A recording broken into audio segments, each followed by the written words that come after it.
بات کرتے ہیں جے یو ایف اے کے سینئر رہنما سینیٹر رہنے والے حافظ حمداللہ صاحب سے. میں نے کہا سر پہلے پہل بہت سی کنڈولنسز، معذرت، اللہ جنت فردوس میں جگہ دے، بہت بڑا لاس ہوا ہے. بدقسمتی سے سر حالات جس ڈگر پہ نکل چکے ہیں، یہ کسی کو ٹھوس یقین نہیں ہے کہ ریاست جو ہے وہ اس افرید پہ عبور پانے کے لیے مکمل طور پہ تیار ہے اور ایک پالیسی رکھتی ہے، اور اس کے اب سب سے بڑے پیمانے پر ابھی آپ لوگ خود نشانہ بنے ہیں. بسم اللہ الرحمن الرحیم. وعلیکم السلام. مہر بی بہت دکھ ہوا ہے، بہت افسوس ہوا ہے، تاریخی سانحہ ہوا ہے جس میں جمعیت الاسلام جیسی پرامن پارٹی، جمہوری پارٹی، سیاسی پارٹی، ایک دینی پارٹی، اس کا ورکرز کنونشن ہے، وہاں ایک خودکش آتا ہے، وہ بلاسٹ ہو جاتا ہے، اور آنن فآنن ایک ہی وقت میں ایک ہی گھڑی میں 80 لاشیں گرتی ہے، اور 150 کے قریب 200 کے قریب ہمارے ورکرز زخمی ہو جاتے ہیں. لیکن یہ سلسلہ آج کا نہیں ہے، یہ تسلسل ہے 4 5 6 سال 10 سال کا تسلسل ہے، اور ہمارے تقریباً 2 درجن کے قریب وہاں مقامی ضلعی صوبائی عہدیدار ٹارگٹ بنے، نشانہ بنے، شہید کیے گئے. اس میں صوبائی اسمبلی کے ٹکٹ ہولڈر بھی تھے، قومی اسمبلی کے ٹکٹ ہولڈر بھی تھے، وہاں کا جو میئر ہے وہ بھی ہمارے پارٹی کا ہے، اس پر بھی دھماکہ ہوا، لیکن اللہ تعالیٰ نے ان کو زندگی تھی، وہ محفوظ رہا آج سے 1 سال پہلے.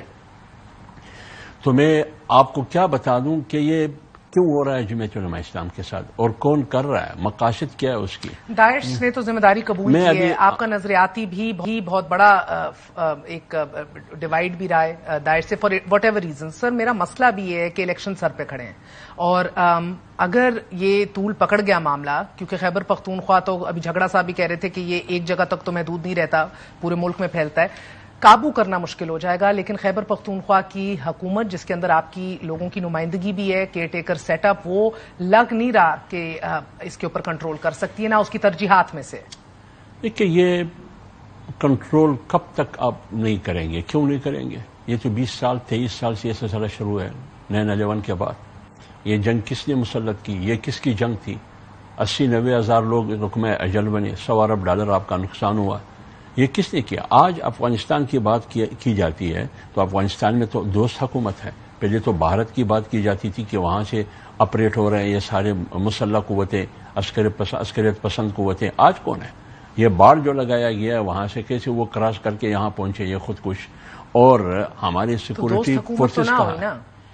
لیکن میں تو سوال اٹھاتا ہوں نا. آپ کا کام ابھی سوال اٹھانا میرا کام ہے. آپ لوگ پی ڈی ایم کا حصہ ہیں، آپ لوگ حکومتوں میں، نگران سیٹ اپ میں آپ کی نمائندگی ہے. سر میں نے آج ایک لسٹ تیار کی، آئی جی پولیس جو ہیں سر، آپ ان سے پوچھے جا کر، گورنر بیٹھے ہیں آپ کے، الحمدللہ 10 نمائندے آپ کے کیئر ٹیکر سیٹ اپ کے اندر بیٹھے ہیں، آپ ان سے بندہ جا کے پوچھے کیا ایک بھی سنگل پارلیمنٹیرین نہیں ہے تحریک انصاف کا جو یا تو جیل میں نہیں ہے، یا تو چھپا ہوا نہیں ہے، یا تو اس کے اوپر کیسز نہیں بنے ہوئے، یا تو کانسٹنٹ ریڈیں نہیں ہو رہی اس کے گھر کے اوپر، یا تو اس کو پھر کوئی دھمکی ہے یا کوئی تھریٹ نہیں ہے کہ اس کو جیل ڈال دیا جائے گا.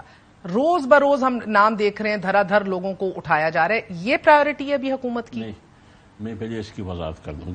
کیئر ٹیکر حکومت ہے خیبر پختونخوا میں، یہ جو ہے کہ حکومت نام کی ایک بات. دوسری بات یہ کہ نگران وزیر اعلیٰ یہ اپوزیشن لیڈر اکرم خان درانی، محمود خان جو سابقہ وزیر اعلیٰ تھے، یہ ان کی چوائس ہے، یہ جمعیت علماء اسلام کی چوائس ہے. وہ خود تو نیوٹرل ہے، نیچے جو کابینہ بھری ہوئی ہے مسئلہ اس سے ہے. اب آئیے آپ کا فاٹا باجوڑ فاٹا کا حصہ ہے، لیکن پاٹا کے پی کا حصہ ہے، لینڈ آرڈر پروونشل میٹر ہے. تو اب میں سوال پوچھتا ہوں کہ وہاں کیا چوکیداری مولانا فضل الرحمان صاحب کرے یا حافظ حمداللہ کرے؟ چوکیداری باڑ پر کرنا کس کی ذمہ داری ہے؟ جے یو آئی کی ورکرز کنونشن کو سیکورٹی دینا یہ کس کی ذمہ داری ہے؟ میرے انصار الاسلام کے رضاکار ہیں، 2 درجن سے زیادہ وہ شہید ہو گئے. اس کے پاس وہ معمولی فرنٹ لائن، آپ کی فرنٹ لائن پولیس ہوتی ہے نا، پولیس کو میں نے آپ کو بتا دیا کن کاموں میں مصروف ہے. اگر آپ کا گلہ ادارے سے ہے، فوج پاکستان سے، وہ آپ براہ راست پک اپ کریں ان سے. مگر سر جو 90 دن کی مہمان حکومت تھی وہ 190 دن کے اوپر ٹپری ہو جا رہی ہے. اس میں گورنر آپ کا، اس کے اندر 9 بندے آپ کے جو آپ کی سیاسی جماعت سے وابستگی ہے. سر پچھلے 2 ہفتے پہلے الیکشن کمیشن نے خط لکھا اور ANP کے آپ کے شاہد خٹک صاحب نے استعفیٰ دے دیا، ان کی پولیٹیکل وابستگی عیاں ہو گئی. اب میں آپ کے سامنے لسٹ رکھتی ہوں سر. یہ بڑی واضح لسٹ ہے آپ کے نامنیز کی. منظور افریدی ہیں اس نگران سیٹ اپ کے اندر, مولانا فضل الرحمان کے قریبی ہیں.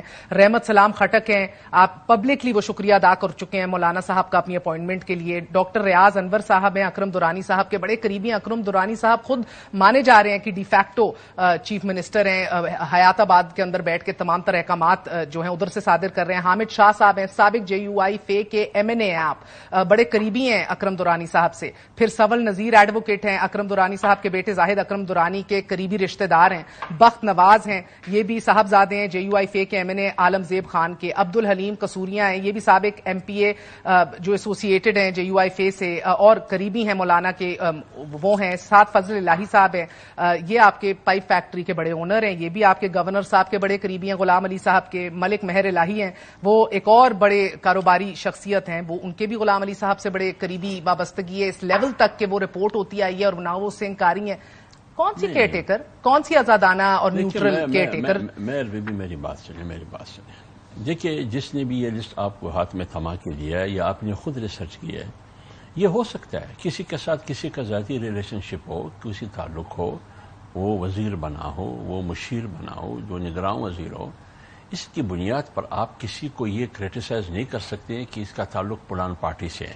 میرا ذاتی دوست ہوگا ایک بندہ, لیکن وہ نگراں وزیر بنا. آپ کا کوئی ذاتی دوست ہوگا, وہ نگراں وزیر بن گیا, لیکن اس کا مطلب تو یہ نہیں ہے کہ وہ بھی اینکر ہے. اب یہی جواب آپ دیں گے, آپ یہی جواب دیں گے. میں یہ کہہ رہا ہوں کہ یہ عبوری حکومت ہے, غیر جانبدار حکومت ہے. اس میں جمعیت علماء اسلام کا اس کے الیکشن کمیشن کو اس پہ یقین کوئی لینا دینا نہیں ہے. مجھے اگر آپ وہ اس طرح ہوا ہے.